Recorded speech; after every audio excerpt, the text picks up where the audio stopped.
Hi everyone, मैं प्रिया और अपने चैनल टेक विद प्रिया में आप सभी का हार्दिक हार्दिक स्वागत करती हूँ। तो आज मैं आपको बताऊंगी कि जो दीपावली है उनकी एक्चुअल में हम माँ लक्ष्मी की क्यों पूजा करते हैं, उनकी व्रत कथा क्या है।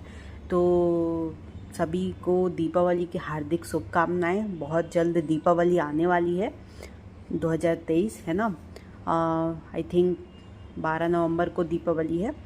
तो चलिए आप जानते हैं कि दीपावली की कथा क्या है। तो दीपावली का त्यौहार भारतवर्ष में हर्षोल्लास के साथ मनाया जाता है।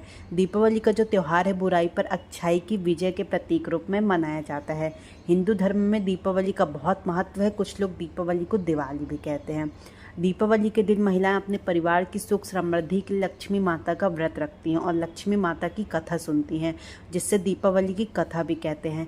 पहले के समय में परिवार की बड़े बुजुर्ग महिलाएं होती थीं जो दीपावली की कथा सुनाती थीं, लेकिन बदलते वक्त के साथ सब कुछ आधुनिक होता गया है। ऐसे में जिनके परिवार में बुजुर्ग महिलाएं नहीं हैं वह भी दीपावली की कथा सर्च करते हैं। और चलिए मैं आपको इस वीडियो के जरिए दीपावली की कथा बताती हूँ।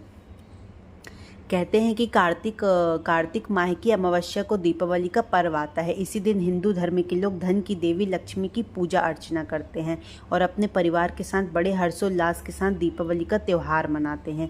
जिस तरह हिंदू धर्म में दशहरा, होली, रक्षाबंधन त्यौहार मनाए जाते हैं, वैसे ही दीपावली भी प्रमुख त्यौहार है। हिंदू धर्म में होली जो है वो शूद्रों का त्यौहार है, रक्षाबंधन ब्राह्मणों का त्यौहार है, दशहरा क्षत्रियों का त्यौहार है, वैसे ही दीपावली वैश्यों का त्यौहार है। वैसे सारे त्यौहार सभी कोई मनाता है, बट यहाँ पे हिंदू धर्म में अलग अलग उसको डिवाइड किया गया है ना, जिसे सभी लोग बड़ी खुशी के साथ मनाते हैं। भारतवर्ष के महान होने के कारण यहाँ पर सभी वर्षों चारों तरफ बड़े त्योहारों को सभी हिंदू भाई एक साथ मनाते हैं। साल के चारों त्योहारों को चाहे प्राचीन समय में किसी वर्ण के लिए बताया गया हो, लेकिन वर्तमान में सभी लोग लक्ष्मी जी को प्रसन्न करने के लिए उनकी पूजा अर्चना करते हैं। दीपावली से पहले ही सभी लोग अपने घरों की साफ सफाई करते हैं और कच्चे घरों की लीपापोती करके उनको स्वच्छ बनाया जाता है। और दीपावली के दिन घी के दिए जलाकर पूरे घर में रोशनी की जाती है। बच्चे पटाखे और आतिशबाजी करते हैं। लोग दीपावली की तैयारियां महीने भर पहले से ही शुरू कर देते हैं, जैसे नए कपड़े खरीदना, घर को पेंट करवाना, घर को सजाना और कई तरह की तैयारियां भी करते हैं। और लक्ष्मी जी को प्रसन्न करने के लिए दीपावली के दिन नए कपड़े पहनते हैं। कुछ लोग मंदिरों, गाँव और शहरों में गरीब लोगों को दान दक्षिणा देकर दीपावली मनाते हैं। तो इस बार जो दीपावली है 12 नवंबर को है और उसके एक दिन पहले धनतेरस रहता है ना। धनतेरस को लोग बहुत से नई चीज़ें लोग खरीदते हैं, है ना। तो चलिए दीपावली की कथा बताते हैं। एक साहूकार की बेटी थी जो रोजाना पीपल के पेड़ खींचने जाती थी। एक दिन पीपल के पेड़ में से लक्ष्मी निकलती हैं और आती हैं, और इस दिन लक्ष्मी जी ने साहूकार की बेटी से कहा कि तू मेरी सहेली बन जा। तो साहूकार की बेटी कहती है कि मैं अपने पिता से पूछ कर आऊँगी, तब कल सहेली बन जाऊँगी। घर जाकर साहूकार की बेटी ने साहूकार को पूरी घटना के बारे में बताया। तब साहूकार ने कहा कि वे लक्ष्मी जी हैं और हमें क्या चाहिए, तो तू उनकी सहेली बन जा। दूसरे दिन जब पीपल खींचने आई तब लक्ष्मी जी भी आती हैं और वे दोनों सहेली बन जाती हैं। एक दिन लक्ष्मी जी ने साहूकार की बेटी को अपने घर भोजन के लिए न्योता दिया। जब साहूकार की बेटी लक्ष्मी जी के घर भोजन के लिए जाती है तो लक्ष्मी जी ने उन्हें ओढ़ने के लिए शॉल देती हैं। सोने की चौकी पर बैठाया, सोने की थाली पर विभिन्न प्रकार के व्यंजन से भोजन कराया।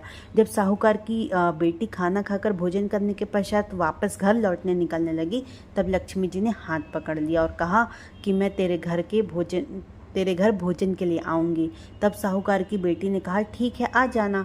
इसके पश्चात साहूकार की बेटी घर आकर साहूकार को बताती है कि लक्ष्मी जी ने मुझे सोने की थाली में भोजन कराया और ओढ़ने के लिए शॉल दुशाला दी। अब आप हमारे घर भोजन के लिए आना चाहते हैं, लेकिन हमें उन्हें किस प्रकार भोजन कराऊंगी, क्योंकि हमारे यहाँ तो कुछ भी नहीं है। तो साहूकार ने कहा कि बेटे, जो तुम खाने में अच्छा बना सको वो बना लो, घर की साफ सफाई कर दो, घर को मिट्टी गोबर से चौका देकर चारों तरफ दीपक जलाकर बैठ जाओ, तभी जाती हैं। तभी एक चील किसी रानी का हार उठाकर लाती है और साहूकार की बेटी के पास डालकर चली जाती है। तो साहूकार की बेटी ने उसे सोने का हार से सोने की थाली, सोने का साल दुसाला, विभिन्न प्रकार के भोजन की तैयारियां करती हैं। इसके पश्चात आगे गणेश जी और लक्ष्मी जी साहूकार के घर आ जाते हैं। साहूकार की बेटी ने लक्ष्मी जी को सोने की चौकी पर बैठने के लिए कहा, लेकिन चौकी पर बैठने से मना कर देती हैं। इस पर तो राजा रानी बैठते हैं। तब साहूकार की बेटी ने प्रसन्न होकर लक्ष्मी गणेश जी को बहुत आओ भगत की, उनको सम्मान के साथ भोजन कराया, जिसके पश्चात लक्ष्मी जी बहुत प्रसन्न हुई और साहूकार को बहुत धन दौलत देकर गई। हे लक्ष्मी माता, जैसे साहूकार की बेटी की सुनी वैसे सबकी सुनो। इस तरह इस कहानी का अंत हुआ। तो दीपावली में एक्चुअल यही कथा है, इसलिए हम सभी भी बहुत ही साफ़ सफाई करते हैं और माता लक्ष्मी और गणेश जी की पूजन भी करते हैं। और वैसे तो रामचंद्र जी की भी एक अलग कथा है ना।